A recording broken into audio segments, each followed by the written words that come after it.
Here we go. Welcome to episode 112 of Auto Off Topic. What's up, Brad? Not much. What's going on with you? Not too much. I was behind an Evo 10 on the way home today from work. An Evo X, if you will. Evo X. Actually, they were never called an Evo 10 in this country. They're just Evo X. Actually, they were never called numbers in this country from '03 to the generation after that and the generation after that. They were always Lancer Evolutions. They were never numbered. There was no X on the back of the 10? They were nope. Hmm. Nope. Just a Lancer Evolution.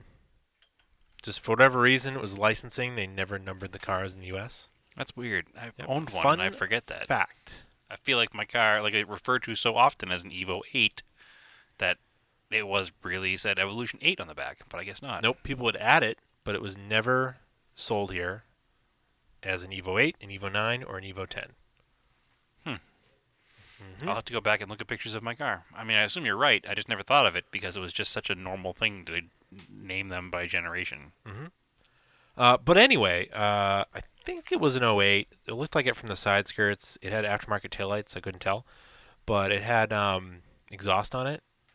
And he realized I was behind him in the WRX, so he was like, we were driving on like back roads, like 30 to 40 miles an hour. So he was just behind in traffic. So he was just like in second and third gear, just letting it overrun and pop and stuff. And a nice 2-liter four-cylinder, inline four-cylinder with exhaust is like perfect. Generally an overhead cam, dual overhead cam, 2-liter 4-cylinder. Well, what do you have any non-overhead cam 2-liter four-cylinders? Dual overhead cam. Single cams can sound alright. It's gotta be a lumpy cam though. Yeah. I don't know. I feel like 4-cylinders are hard to make sound good.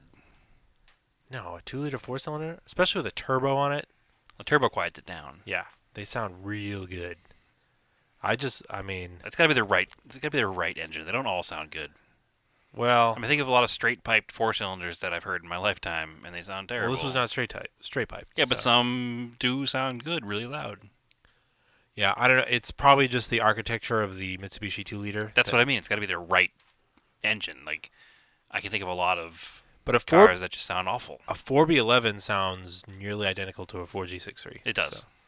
So, but anyway, So I'm looking at pictures of Evos right now, and Mitsubishi. the back trunk to be specific. Yeah.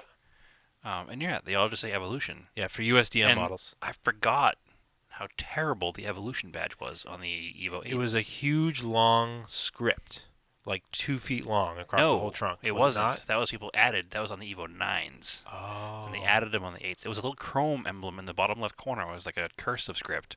And it looks like a fake Pep Boys emblem. Yeah, it was added on afterwards. Yeah, it looks dumb. I don't remember it being that bad. I think I might have taken mine off. Probably. I don't remember. It was so long ago I owned that car. I owned that car in like '04. MRs, you could get them and they came black. And the MR logo was cool because it was a red MR. Yep, that was cool. The taillights were so bizarre too when they came out. I feel like they were late to the Altezza taillight party. You know, I got pulled over for mine. There were people that got pulled over for those. They got pulled over for the spoilers. I got pulled over for the exhaust, the spoiler, and the taillights all in one ticket. Yeah, and it was like the car actually- had been out for like 2 or 3 years. Yeah, well, yeah, it wasn't brand new, and the guy just pulled me over and gave me a ticket for non-factory, non-DOT taillights, modified exhaust, Yeah, even though the taillights had DOT molded into them. and obstruction of rearward vision. Yeah. It was the stupidest ticket. Didn't you bring the like? I brought salesman a dealership brochure and a picture of my car to court to find it. Yeah. Actually, you know what? I'm looking at the Evo 9s, and man, our memory is not helping us right now. What? They also have the little Lancer Evolution in the corner. Yeah. So the ones that said Evolution in like a 2-foot script across the middle were not American market cars, and if you ever saw it here, it was added. Yeah. So People did that with the Evo X too. what did the Evo X come with across the middle? Nothing? People would add the ones from the. It was the same. It had a little Lancer, and then it was Evolution underneath it. I'm not remembering this now because you see so many modified ones. It's hard to remember what they looked like stock. I mean, Oh yeah, it's pretty much the same. The chrome Mitsubishi emblem in the middle, in the bottom left corner, Lancer Evolution. I'd take a clean 4B11 car. I mean, yeah, I wouldn't turn one down. I'd prefer. You know, I really miss two cars from my past. I miss my Talon Yeah, and I miss my Evo. yeah, Um, yeah. We've covered this before, but yeah, yeah, no, because and I miss. I wish I'd kept my STI because it'd still be pretty much as nice as it was then as it is now. yeah. That didn't really make sense. That was really blah, blah. It made sense. You would have kept it nice. Yes. You're just bitter because the guy who bought it Just destroyed it in like a year. yeah. Actually, the guy who bought my Evo 10 destroyed it as well. That's annoying. Like the car was like mint perfect. Yeah, that's annoying. I couldn't tell you what happened to my car. I traded it in And then far away. I never saw it again. yeah, that's and the annoying thing is that those generation cars um, held their value. Like So when I traded in my I Evo, don't think '08 and up Evos held that same value. no. So when I traded in my '03, Yeah. I got 19 grand for it. Yep. It had 36,000 miles on Yeah. it. And now ones with 100K. Or 19 grand. Yeah. It's super annoying. I should have kept the damn. You're making me angry now, Andrew. Let's move on. Well, Let's not talk about Mitsubishis anymore. We're Renault people now. sure. What's a car that we can get? What's an entry level car we could buy now, and then keep it and be worth money? Nothing. Nothing. Zero cars. No. Although if you told me then that would happen with that car, I told you were crazy. Because No. I remember when I traded my car in. I remember having a conversation with you about this. That man, I can't wait for these to be $5,000 used cheap cars because I'm going to buy another one. Well, And it never happened. no. Ones that have been run real hard are. Yeah, but I don't want that. Yeah. I was thinking of cars like your WRX. You know, it's a $5,000-$6,000 car now. Mm-hmm. It's not that much less of a performer than the Evo. No. Less knife edged than an Evo. Yeah. But it's not. I don't know. It's so cheap. It's just the cars were rare. I don't They know. were limited production. They were expensive when they were new. They were very specialized. A lot of specialized parts. I want to say I And feel nice like ones held their value. I want to say like I feel like I had that feeling. Like it was like these are going to be the last of the analog sports cars. Then why, sir, did you let me trade it in? Why'd you let me get rid of mine? Because I already got rid of mine, and it was just only fair. So it's your fault, and you can say it's my fault. All right, it's both of our faults. Yep, we ruined it. Yeah. Ruined cars. For everybody. But well, you know what it was? It was the allure of the red Mirage. It was like we don't need anything else. I don't think that was it at all. I think it was the allure of less monthly payments. Yeah, basically. It's basically what it was. I know the only reason I got rid of mine is because I moved from like a super cheap apartment to a normal priced apartment. And I was like, man, I should get a cheaper car. So I traded it in on a cheaper car. And then I got burned because I traded it in on a Volkswagen Golf GTI. Yeah. Poor decision. Eh.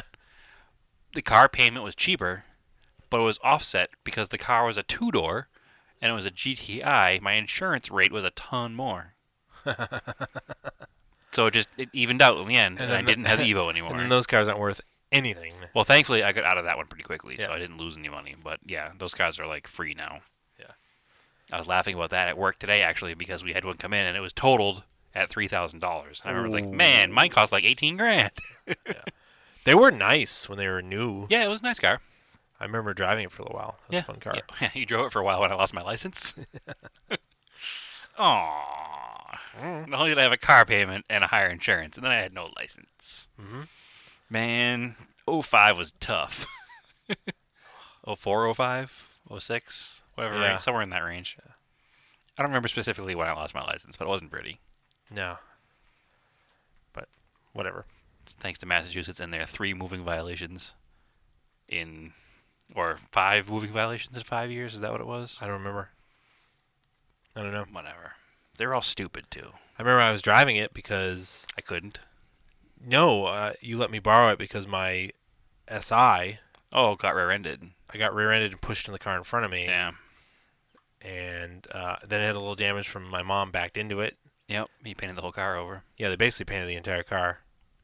This is walk down memory lane. What Yeah. else is going on, Andrew? I don't know. I don't know. Just have my voice crack. Pedantic Corrections Department. Not really correction, just more of an oversight. Yeah, yeah.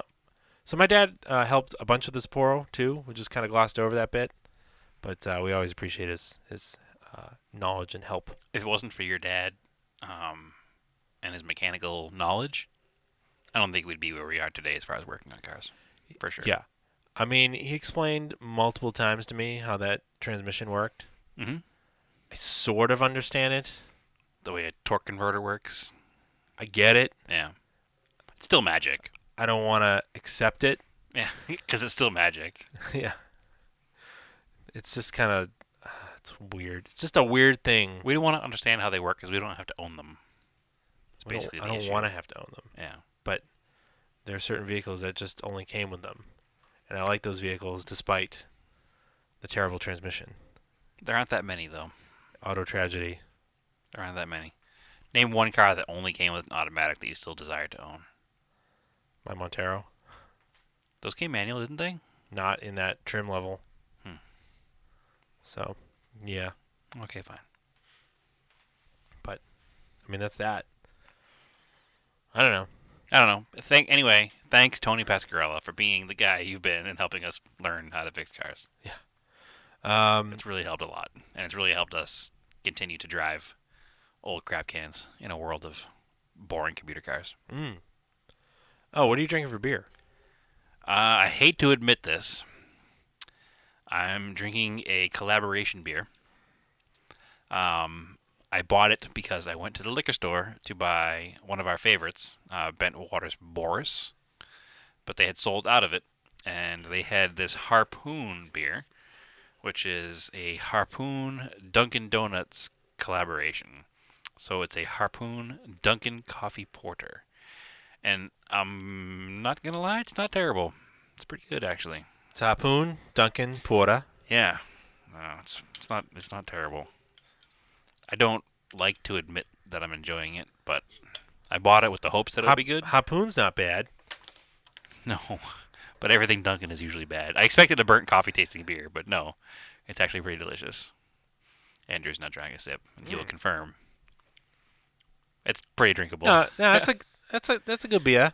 Yeah, It's a good coffee beer. immediately became Boston guy the second he cracked the cap open. I'm just doing it because we have a bunch of listeners that are like, You well, guys don't sound like you're from Boston. Yeah. The fuck you guys talking about over there?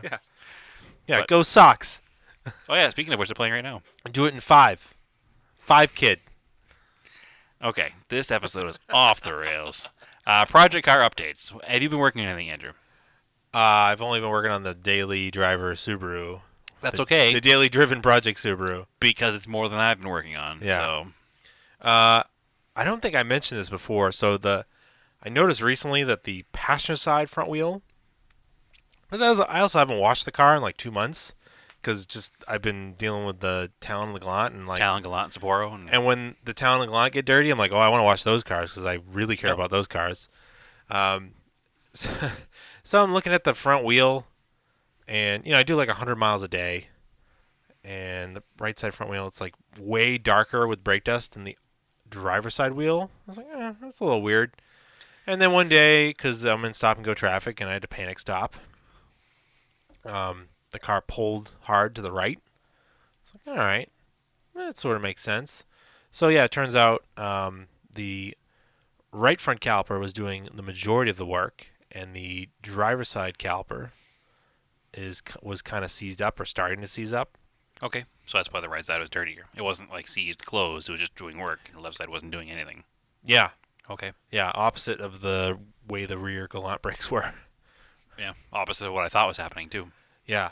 So, well, that's what tells you that is because when you hit the brakes, it pulled to the right. So, Yeah. and then when I took it all apart, the right side, the pistons were pushed way far out, and actually all the boots were ripped.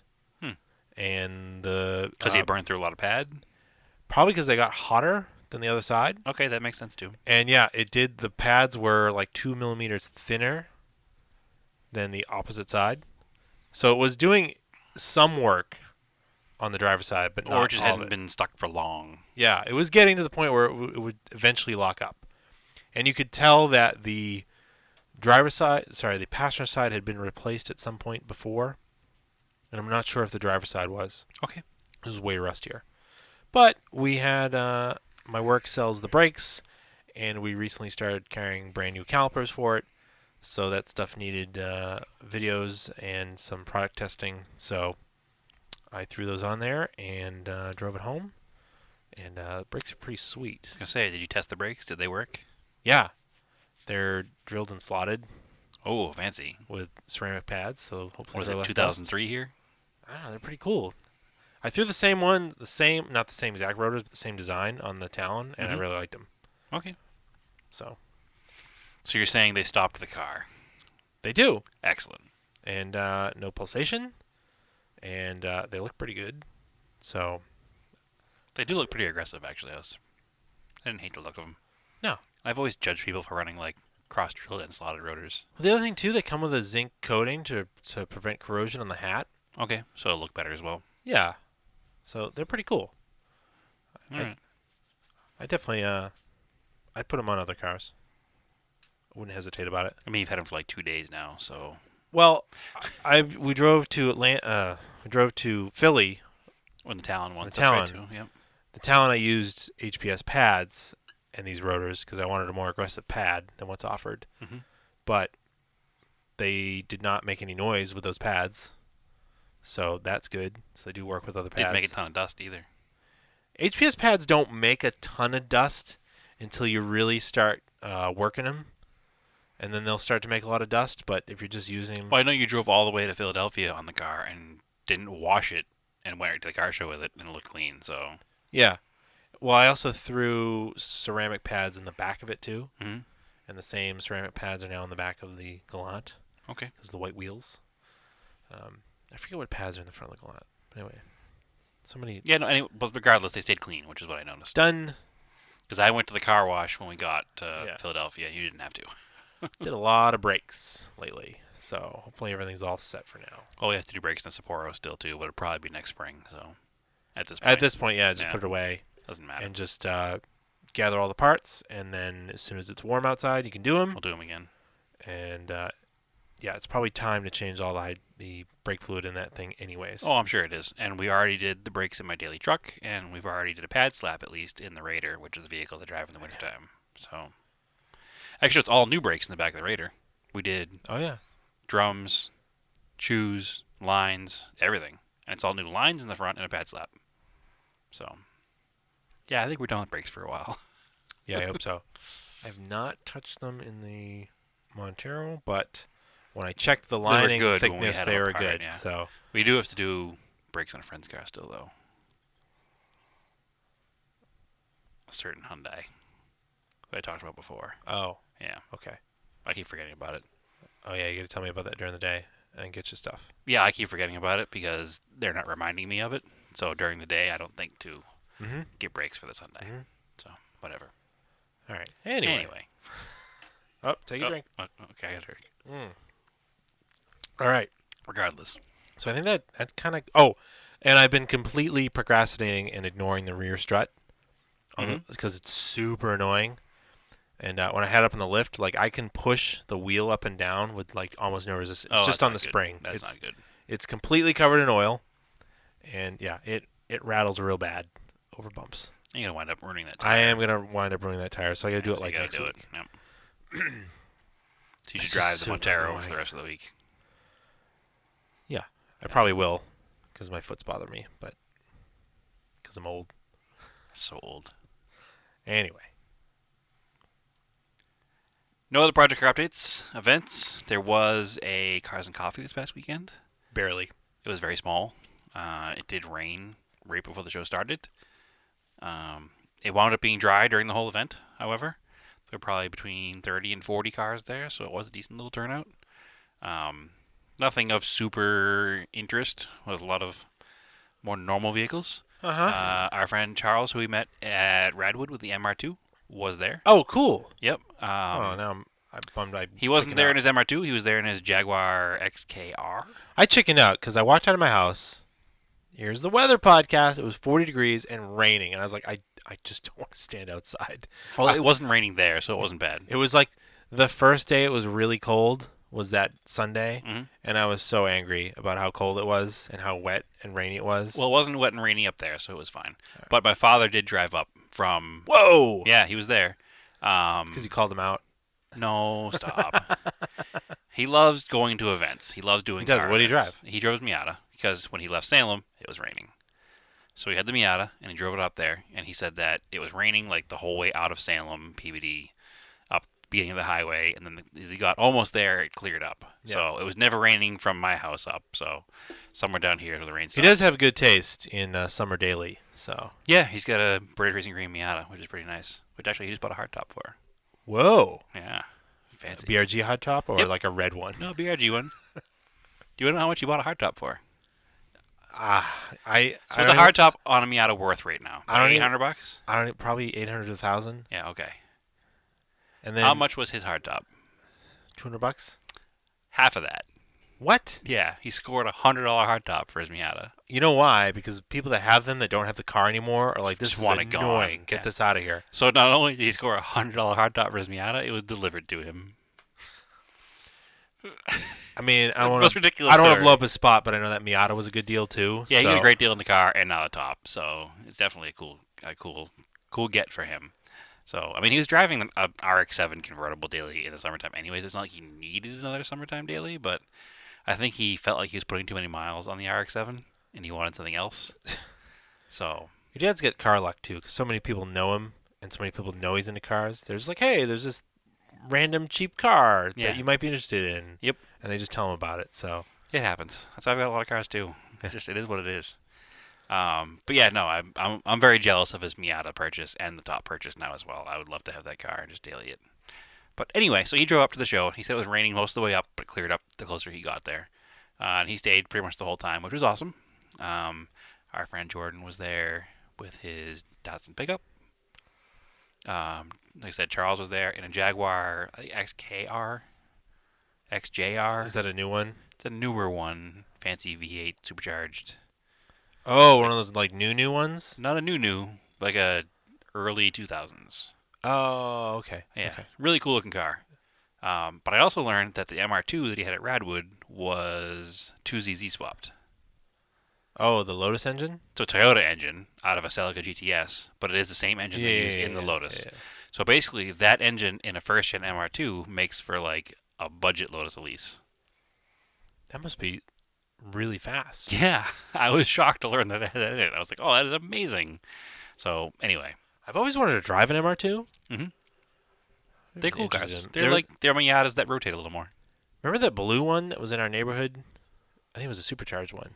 First gen. Ooh. Oh yeah. It had the weird like shield over the back window. It's a Toyota backwards in it, so it reflected correctly in the back window. I thought they all had that. Not all of them, no. This one definitely did though. That was a supercharged car though. Yeah. We're talking AW11s. Yeah. Anyway, so yeah, that event was this weekend. There were an odd amount of muscle cars that were there, which was cool, and a donk, which is a first. I saw the picture. Yeah, it was like a Lincoln on like 28s. I was like, what is this? It's a weird car to build around here. Yeah, whatever. Just because the roads are so bad. To each their own. I know. I'm not making fun. I'm just saying it's a strange car to pick because like down in Atlanta, the roads are like really smooth, hmm and you can get away with a car that has like a 25 series I don't tire think they on it. number them at that point, do they? There's like no tire at all. Yeah. It's chrome wheel road. The wagon wheel with a rubber strip on it. Yeah, it's definitely an interesting choice of. How do you raise the car to fit those wheels? You know, I actually meant to go look at it because I wanted to kind of crawl underneath it, look and see how it was done, but I never quite got to it. I'm pretty sure that body style Lincoln is full independent suspension. So I Yeah. assume it's just like custom coils. I was gonna say, are they always body on frame cars that have to be donked? No, because that wasn't a body on frame car. That's a unibody car. Mm. And there's some famous ones that I've seen pictures of down south, like this. My favorite one, used in a sarcastic manner, is the aqua green Murano cross cab on 32s. That is definitely not a body on frame vehicle. Ugh. It's pretty gross. Cross cab's a gross vehicle to begin with. They are, and then you jack it up and put 32s on it. It's really bad. Ugh. Yeah, just do yourself a favor and Google that one. I'm sure you could find it by doing Murano donk. It would probably come up. I don't know. There's something about sidewall. You gotta have sidewall. Yeah, that's what we prefer, obviously. No, it just looks. I don't know. It almost looks like a toy when you put giant wheels on a car. So if you Google Murano Donk, it is the. It is that one. There are two of them apparently. There's an orange one and a green one. Maybe it was the orange one became the green one. I don't know, but yeah, there's at least two or three of them. But the green one that I'm talking about is on there. It's pretty freaking bad. Whatever. I had to turn the computer on to show you this lovely piece of automotive. Oof. Yeah, Oof. yeah. So do yourselves a favor. And it's yeah. Oof. Don't Google that one. That should come with a warning. I just did. Don't Google that one. All right. So anyway, that was the event this weekend. This coming weekend, we have the new Northeast Flatlanders Toys for Tots off-road run And trail cleanup. and trail cleanup, which should be fun. Yep. Unfortunately, my truck did not get a starter put in time, so we will be That's all right. riding up in your Montero. Yep. But that's okay. It is what it is. So that should be a fun off-road event. Show you lots of pictures forthcoming of that one. Any other events coming up? Oh, the second weekend in November is the last Cars and Coffee at Lars Anderson, Yeah, November 10th. if it's not snowing out yet. And then there is another, I think that same weekend on the Sunday is the last Cars and Coffee in Salem, New Hampshire. All right, cool. So we get a couple quick things coming up before the season is over, unfortunately. And then Radwood in December in LA, which I'm going to try to make it to. Yeah, we'll see. Uh, Not to like overwhelm people with too much Radwood talk. So, like, I did shoot some film. I just want to talk about it because it annoys me. How rad era of you. Yeah, well, I have two film cameras. I have an OM2 that's been in my family for a long time. It It's was an my Olympus, dad's. correct? Yeah, an Olympus OM2. It was my dad's. He used it for a long time. Then he let me have it, or maybe I just borrowed it and never gave it back. Appropriated it. Yeah, but it's a super nice camera. It's like a really stout mechanical camera. It's never given me any trouble. And I was like, and then I have a Canon Rebel 2000 that I bought brand new in like '03, when film cameras were still a thing and expensive. So it's a pretty nice camera, even though it's made out of like plastic, and it fits all my Canon lenses. So that's why I like it. But anyways, I everybody was posting up like, "Oh, I'm going to shoot Radwood with this film and this vintage camera," and I was like, I don't. I was like, I kind of went a little hipster. I was like, all right, I'll use my OM2 instead of using the Rebel 2000. Mm-hmm. And for some weird reason, it's never done this to me before. Only the last 10 frames of a 36 roll of film came out. Like 26 frames in front of it were all overexposed. Like the back of the camera got opened or something somehow. I mean, is that the case, or is it user error? I don't know. I don't know what happened. It doesn't make sense to me because if I loaded the film and I was advancing it and using it, that all of a sudden it would only get to the 10th, the like 26th exposure, and that's when it started to work Did you properly. change settings? No. So you pretty much found a spot you felt comfortable and just shot that way all day? The only thing I would adjust is I pretty much left the f-stop. I would just adjust the shutter speed. Which is how you'd get overexposure. No. It has the working light meter. Okay. I did everything exactly the same as what came out in the last 10 frames, and those are perfect. Hmm. And I would just advance the camera with it's the lever, right? You Yeah. remember these from Oh, yeah. film? No, I know. You pull the lever, I have. hit the button, Yeah. I get and you. then when I went to, I've also fired a lot of rolls of film through an OM2. and then when I was done with the film, you flip the other switch to R to reverse it. Yep. And you wind it, and you feel it. You'll feel it. It goes in. What kind of noise did it make? It's like, Oh, like okay, I don't know. just checking. But you feel it, like the resistance stops when it goes into the can, and Yep. it just spins. Freely spins, yeah. And then you pull the top off, and you pray that it went all the way in, Yep. and it did. And I took the film out, and then sent it off, and only 10 exposures came out. So That's annoying. bizarre. And I sent a bunch of rolls in that I had done in the Rebel 2000. They were fine. That's weird. Yeah. Yeah, no, I have some experience shooting with an Olympus as well because my father also had an Olympus. And when It we was were a hot camera in the day. when we were in high school, we had photography class. Yeah. And I took photography class, and I used to shoot black and white photography class film, Hmm. and not only shoot it with the Olympus, but also we used to develop it as well. Yeah, So I know. I took the same class. yeah, it was a lot of fun. Yeah. I couldn't do it anymore. I'm sure. I would not know how to develop film now, but No, I don't remember how to I do don't it. I remember any of it. barely remember how to do I it. remember how to use the camera, Yeah. obviously, because that's the same principle as using a Yeah. digital, camera now. But My dad has a mint enlarger. If somebody wants to enlarge something, buy it yeah, and use it, I don't know what else to do with it. we can learn to use it. It's kind of a Can you enlarge off of already exposed pictures? You can, right? yeah. You enlarge from the negative. So does your father know how to use it? Yeah, I'm sure there's YouTube videos on how to use it, but So maybe we should learn how to use it. no, but you need to set up a dark room. We That's how could, it how works. we to turn the lights off. It's fine. Get red light bulbs. No, you had Not to. a problem at all. No, you actually. Did you do? Yeah, you did those with a. Yeah, you do those with a red light because the. I believe you'd put the film in the enlarger and it had a lens. It's got like a Nikkor lens, and then you put your film on the tray of it, and that's how you do your enlargement. You're almost taking a picture of a picture. Almost. You're projecting the negative onto Onto a the larger image. photographic paper, Okay. and then you're exposing it, and then you take your paper and you put it in the chemicals, and it comes out, and then you let it dry.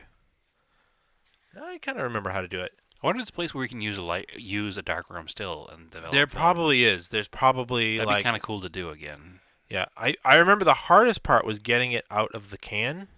Right. Without ruining it. You had to do it like to have us practice. You put your hands into like a bag. It was like a Crown Royal bag or something. Yep.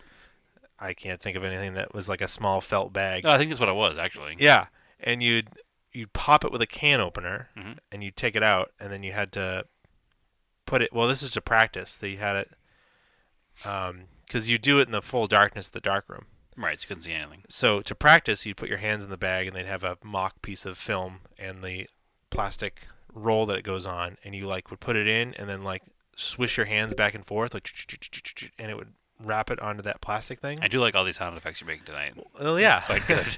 and then what? You dunk that in the chemicals, and that was exploded, Exploded it. Yeah. expose it, And you got arrested for blowing up the and then school. uh, yeah, and then you had to do the fixer. That's right, because it was the emulsion. Yeah, the fixture is steadied it. It steadied it. It made it not Oh my gosh, what are the blurry. silver oxide? What is that called? Oh, I don't remember. What accepts the light? Listen, you were in high school 4 years later than me, so I don't remember. Well, no, it's interesting because they made the emulsion that holds the it's like silver oxide. I don't remember if this was senior year or junior year, but my 20th not anniversary reunion is next year, so I've been out of school for a long time. I'm not the one that made you say how old you are, but the I'm 37. Oh, well, there we go. oh man, the Old emulsion. man Brad. But it's cool because the emulsion is made. The gelatin for the emulsion is made in the factory that's behind my house. So. Yes, it is. Anyway, we've talked about that before, but so yeah, it would be What fun. were we talking about again? Oh yeah, your cameras didn't work. Yeah, so I Your overexposed pictures that you're blaming on the camera. So you can't, That's right, too. Next. Yeah. So you can't expose color film at home, as far as I know. Which is why in high school we did all black and white. Yeah. Yeah. That's a pretty typical DIY thing. You do black and white. So I send stuff off to the darkroom lab in California. Right, Thanks. because they also put it on digital for you as well, correct? Yep, and they scan. Yeah, that was thanks to Throttle by Cable. Gave me that tip. Nice. It's a cool place. Yeah, I was just kind of bummed that stuff didn't come out. Yeah, it's kind of annoying. I took the a bunch. stuff that did come out was cool though. Yeah, and I took stuff with the digital camera, but I was like, I took more with the film because I was like, oh, I want to go back to doing film because it's kind of fun every now and then to do it. Yep. And then I had to wait to see how they came out. And they didn't come out very well. Nope. Nope. It was Ektar 100 too, but because I had some other photos from Lime Rock earlier in the summer, and some from the Rally Sprint. Was that on the OM2 as well? No, that was the Rebel 2000, but I Okay. ran Portra 160, which I think I like better. But It anyways, makes really vivid colors. yeah, it does. So enough analog film talk. No, it's a different talk. I'm sure it's been appreciated by some people who don't want to hear about Mitsubishis anymore. Yeah, I mean Speaking of which, you have a Mitsubishi film camera down here. No, I'm just go off topic here. that is a funny story about that. It's because it's just it's a weird thing that people just it's like a cheap camera that people just stick any type of logo on. Oh, so it wasn't really a Mitsubishi built camera? No, Hmm. but it was cheap enough, and it's kind of Interesting. funny. You should take a picture of it though and put it on the Mitsubishi Product Collectors USA Facebook page. That's a strangely specific Facebook group. So it used to be Mitsubishi. Man, I got all these Mitsubishi TVs. It's really cool. You laugh. Hold I on. love lugging around all these It giant. used to be a Mitsubishi Collectors of the Southwest group because the person who started it lives in Arizona. Okay. And then he changed it to Mitsubishi Product Collectors USA. And he and a bunch of guys have all Mitsubishi cars, and they have all Mitsubishi audio equipment. To be fair, I would love a Mitsubishi component stereo system. Right, that's what these guys in the group have. In fact, one of them just got this cool, like, mid 80s Mitsubishi Rally Art pencil case the other day, which made me jealous that he had it. Because it was this ridiculous 80s pencil case with the built in pencil sharpener, and it had a Starion rally car on the front and said Rally Art on the side. And I was like, I want that so bad. But yeah, it's a really nerdy Facebook group that I'm a huge fan of because I'm a giant Oh, that Mitsubishi checks nerd. out. Yeah. Yeah. Yeah, definitely. Yeah. No. I'm not denying Yeah, it. you're right That's- with me, that's- so it's fine. But yeah. anyway, moving on to the next subject. Events are over. Photography is over. I You have some Craig Craig don't Craig tells me Craig for me. don't tell me for Craig you. Craig don't tells me. I've got Craig don't tells me. I tell you. 2, 3, 4, 5, 6. I got 6. Ooh, can we get through 6? We can get through 6. All right. Will people listen through 6? That is the question. This one, If people made it this far in this episode, I think that they're gonna make it through 6. All right. Craig Craig don't tells me. I think you're gonna get this Craig one Craig don't tell me. pretty quickly. Okay. The first line is exactly what it is, so I'm gonna skip that. Okay. Matching numbers. Old car. Yep. Agave green, tan leatherette, 4-speed, runs but doesn't stop, needs brakes, and a Guibo. Oh, it's a BMW 2002. Wow. It sure is. Well, first of all, nobody but BMW owners says Guibo Or agave green. or agave green. Yeah. So I knew it was older than an E30 because he said numbers matching. Yeah. And I don't think numbers matching E30s are really a thing unless they're an M3. They probably are. I don't know, but yeah, 2002. They're probably getting there. So it's 2002. I can't tell you what year it was. It I'm gonna says guess like a a 73. 71 BMW 1600-02, 2002. I don't know what that 2002 style body shell, but a 1600 engine. So I don't think it's Oh, okay. technically a 2002. I don't know how that works. I'm not a Mitsubishi. I guy. love. All I'm right, not a BMW guy. I want to don't know. read the rest of it because it's great. So it's sold as is, where is. Dry car with good floors, good motor, some rust mitigated already. What if I want to buy it somewhere else? Car is currently at Route 44 Auto, which is my father's dealership. All right, this is the best part. How much is that? How much is that car? It's cheap. It's $4,000. Wow, that seems like a good deal. It's got some spots on it. But they've already been mitigated, according to the ad. Yeah, it looks like around the rear wheel though. Hmm. But I'll show it to you after the show. Anyway, it says this is my I probably favorite. shouldn't, because I don't wind up bringing it home.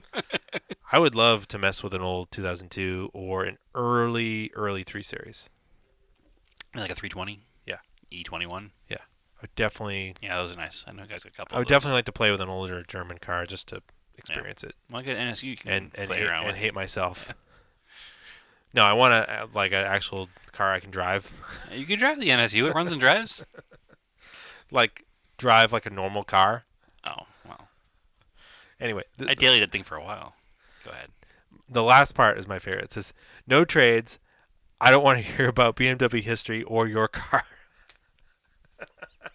So probably somebody at call, but I had one of these back in 1983, and it was the best car I ever had. I'm going to tell you everything I know about 1600s and 2002s. Yep. No, I don't care. you can keep that to yourself and just buy my car. What year is that car? 71. So it's a square taillight car. Must be, yeah. Yeah. All right. One of one. This Next. one's a little bit longer, but I like it. Let's see. This is one of those Craigslist ads that like somebody spent a ton of time writing out. Is really proud of themselves for writing it out. So I'm going to skip the first part. Wait, 71 looks like a square taillight car.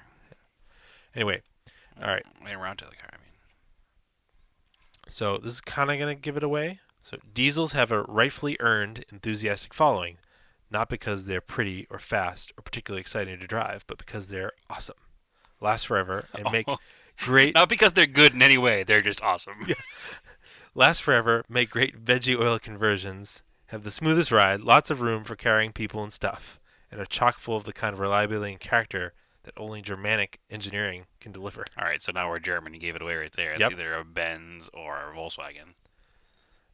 All right. If you're one of the ones that knows and loves these cars, you already know all that. If you're not, this ad's probably not for you. So it's one of those ads. Yep. Now, why I'm partying with the iconic car? I find that I have one car too many, and this is the one that has to go. Otherwise, Seventy-four I'll keep it 300D. forever. Close. Hmm. I got this from one of the ones who, as a trusted friend, offered to make this the daily driver I needed before I took possession. If I would only pay for parts. Great deal, couldn't resist, but as it turned out, I'd only driven it occasionally, and now that I don't work anymore, I don't need it at all. Hmm. The price I'm asking is what I haven't to, and it's only been driven locally and occasionally. Blah, blah, blah. Any other guesses? There's no other description of the car other than just a general talk about diesels and the fact that he got Yeah. it from somebody who knows what it is. Yeah, the good runs very strong. Starts every time. Inspected last year. Not winter driven. Always garaged. Uh, new glow plugs. Valves adjusted. New manual fuel pump primer. New water pump. Coolant flush. New alternator brushes. New biodiesel compatible fuel lines. New Oh, tires. it's definitely a Mercedes because those are the ones that go biodiesel. And you said it wasn't a 300D, so it's probably a 280, Lower. 250, 240. or 240. Okay, I'm not sure of the numbers. 75 Mercedes diesel. 240. I had the right year, didn't I? Did I say 75 at first? Or 74? Maybe. Yeah, it's you're talking engine size differences. You're not talking anything else. Is that what so, that is? Yeah. And It's a four-cylinder non-turbo diesel. they are like painfully slow, right? Especially like, that one. Like glacially slow. Yeah, especially that one. And especially running on French fry oil. I don't think it makes a big difference in power, but Just smells better. it just smells better. It's harder to keep fueled though. I mean, this is like a ridiculously long ad. It's so funny. Yeah, so I won't take credit for that one. I guess maybe I should, but you gave that one away. And if heaven forbid you get in an accident, it will protect you as well as a Panzer would. That's an exaggeration. To say that's an exaggeration? Yeah. Oh, okay. Don't crash this. Yeah. At the end of the day, it's a 74. It won't protect you that well. So anyway, I'd say I got that one. all right, we'll give you that one half point. All right, 1.5. 1.5 out of 2, not too bad. All right, this one will be a little harder. Great condition, never been an accident, non-smoker car, Hmm. must sail ASAP, Hmm. 80,000 miles, need new tires. Call or text me, Renee. I can't get it off of that description. This is not good. You basically just said car has wheels. Call me. That's what I searched. Car. Well, that's not a good description. I can't. That could be any car You've ever gotten- made. You've gotten some darker ones. No, that could be any car ever made. Car, 80,000 miles, needs tires. Call me, Renee. The best part too is that for the location, it just says near you, Boston. Oh, good. So not only is it any car, it's really any car because it could be anywhere. It's pretty cheap though, and I kind of want it. And it's What country did it come from? USA. Jesus. It's barely a rad era vehicle. It's teal. The fastback. Barely rat era? Yep. I mean, a teal fastback, It's second year of a new body style. an 80 Mustang. No, barely rad era. That's barely rat era. It's 80. Oh, That's the okay. first year of you're- rad all era. right, you're in the. I went the wrong side of it, obviously, so it's the other end of it, so it's Yeah. for 99 or something. It's an American fastback, Yeah. aqua green from Yeah. 99. Oof. Do they make probes anymore then? No. Oh, I think they did, but that's not the point. Oh, man. Firebird, So close. Camaro, Even closer. Corvette? Yeah. It's What a weird description for a It's a Corvette. 98 C5. It says manual. What a weird description. How For much is that car? $9,000 That's a in a deal. manual. It's a weird teal with chrome wheels. However, they make that car in teal. Oh, that's blue. It's bluish teal. That's the C5 launch blue. That is blue. That's teal. You're wrong. That's definitely That teal. is definitely blue. That's not blue. That's the car they launched the C5. The C5 launch car was that blue. Grand Sports are blue. But Grand Sports are dark blue. That's bright blue. That's blue. That's teal. It's the launch color for a All right. C5. Listeners can comment. That is, go look up the launch color for a C5. Yeah, it's blue. No, that's teal. Hard blue. Anyway, I'm going to call shenanigans on that one because that was legitimately car needs tires. Buy it, please. Yeah. I can't guess I a didn't say car they'd over all that. be easy. No, they have to have a snowball's chance in hell of getting it right. Yeah. I Maybe I don't want to give it away. Well, maybe you got to pick better damn cars. All right. Hello, Craigslist.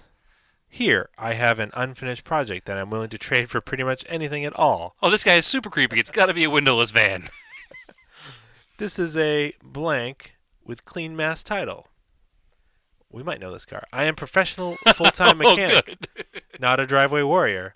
Over 200,000 original on body. This is what's gonna clue you in. 100,000 on the ABZ V8 engine with new timing belt and components. This is unfinished swap, and I have lots of new parts to finish the swap. This pile of stuff cost well over $4,000. The original engine is gone, and the front end is off the car. The ABZ is not in, but is sitting indoors and attached to the original training with adapter plate and stage 1 clutch. I have almost everything to make full exhaust. New starter, blah, blah, blah, all this stuff. Parts related swatch, too much to list. Uncut ABZ harness, ABZ ESU. Did you say ABZ V8? Yep. That's an Audi V8. Yep. So The original locking rear diff on the car works. it's got a locking rear diff. Yep. Okay, so if it's an Audi V8, Yep. it can only be one of a couple of different cars. Okay. Is this an engine that would have come in the car originally, or is it swapped to It's a V8? swap project. Okay, so that makes it harder because now it could be literally any Audi. But it says locking rear diff. Doesn't say anything about locking center diff. Nope, just locking rear. So is it an Audi 90? It is. Okay. So like a 90 to 92 Audi 90 sedan. Or coupe quattro. So probably close. a sedan. 95 sedan. Okay, yeah, same car. Okay. It's up in Gloucester. We might know this person. Probably do. That's kind of a cool swap, though. It actually looks, yeah, it's not done, but it looks like a cool idea. And it's going to be a 5-speed? Yeah. Is it cheap? Nope, I don't want to know. But I'm going to finish it. I Doesn't mean, matter. it's I don't listed wanna- for $1. I'll buy that for $1. Yeah, I would buy it for $1. Over 1,200 in just the new parts of the engine itself. I'm glad I got that one. Makes up for the last dumb one. And that one actually was pretty obscure, too, because that is an engine swap car. Yeah. So, but the only thing that could have gone into, I think at that point, the only thing anybody would bother swapping it into would be a 4,000, a 5,000, or an Audi 90. So, Well, it's not fun if they're super easy. yeah, but I gotta have a chance, man. That other one is not good. All right. It's not good. When I pick these for you, like if there's no way you can get it, I don't pick it. I was doing that, and then you were like getting them you were getting them too easily, because you're better at it than I am. So I had to go really hard with them. But really hard. It's like car, buy it, please. Yeah. That doesn't help. All right. How about this one? 70,000 mileage, adult owned. The car is garage kept all year round and not driven in the rain. New exhaust, stock, no modifications done. Inspection recently passed, no rust or rot as you can see. The car runs and drives as it should. Definitely worth every penny. How much is the pennies? They are asking $7,200. It's a clean early first gen Miata. No. Okay. Again, there's no description on this car at all. You're picking these cars that have zero description about the car. It is a two-door coupe. It is from the late 80s. That could be a Mustang. You're in the right segment. So it could be a Camaro. Close. Firebird. Yep. Yeah. I see. We're gonna have to have somebody else gonna have to submit to you these cars because then again that one there was just like, here's a car with 70,000 miles, never driven in the rain. Yeah. That's the only description. Yeah. You can't pick that. That could be anything. Yeah. It could literally any car. That doesn't help me. Yeah. I want to try some hard ones on you. That's not hard. That's impossible. All right, so that is too hard, so I won't do it Yes. that way. The segment fails when the car is not described at all. I mean, it's a pretty clean looking '88 GTA. I'm sure it is. But if I were to sell you my um, 1984 Mitsubishi Starion, I could be like, car for sale, 88,000 miles, 10,000 miles on engine, has rust. You would never get it. Nope. Yeah. Here, I got an even harder one for you. Oh, good. 'Cause the only- First, good. I'll give you the Call year. Dawn. I have a car. I'll give you the year. 72, Okay, Cutlass. 130 miles. 130,000 miles? I don't know. Oh, okay. What else is the description? That's it. Oh, what? Did you even pick that as the correct? You Don't were tell me. you were really close. Chevelle. No, I you're in the GM though. okay. 72. I don't know. Nova. Upscale, Cadillac DeVille. lower scale. Pontiac Parisian. I think they were one level above Pontiac. Buick Yeah. Century. Nope. 72 Riviera. Yeah. Yeah. Boattail Riviera. Ugh, still, I can't believe you even saved that one to go. Craig, don't tell me with. Car for sale, 1972, I mean, 130 miles. the pictures are great too. It's like a cut off 3/4 view of the back. Is it the one in Peabody? No, Eskushnit. Ishkushnit? Eskushnit. That's yeah. Yeah. Eskushnit. Right. Anyway, I hate you tonight. These are all awful. Is there any more, or is that it? No, that's it. That's because that car's so big he couldn't fit it in frame. He's probably got a point and shoot camera. It's kind of a cool looking car. I could find a Craigslist ad in 10 seconds that was better than all of those combined. Whatever. No, I'm just angry because you make me seem Oh no. bad at the game.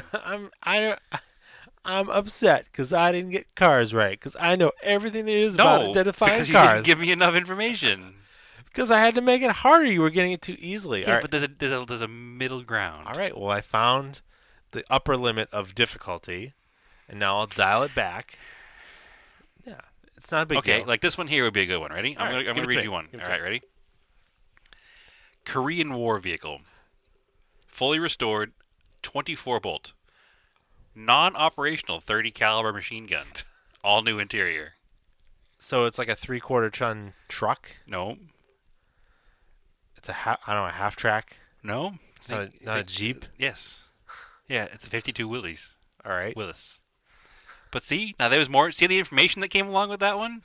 You didn't get it right. I told you what war it was from, the fact that it had 24 volts and it had a 30 caliber machine gun.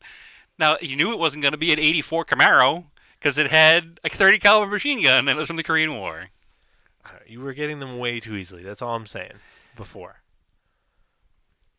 I don't know. Whatever.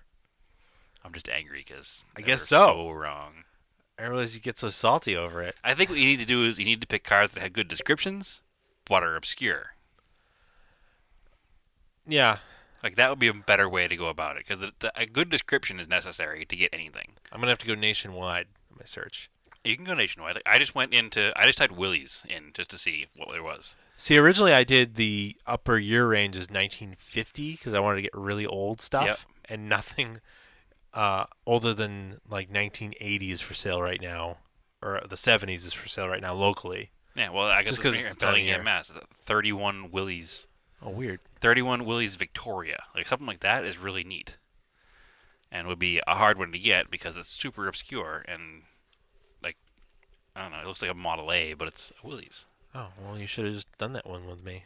Well, I was just trying to explain to you how easy it is to get good ones and you don't have to be like You're not playing the game right that you invented. yes, exactly. God damn it, Andrew. All right. Yeah, I just pick cars. Like I type in like Corvair and find a random Corvair. Oh, see, I do like a year, so I get like a weird old cars for per year. But all right.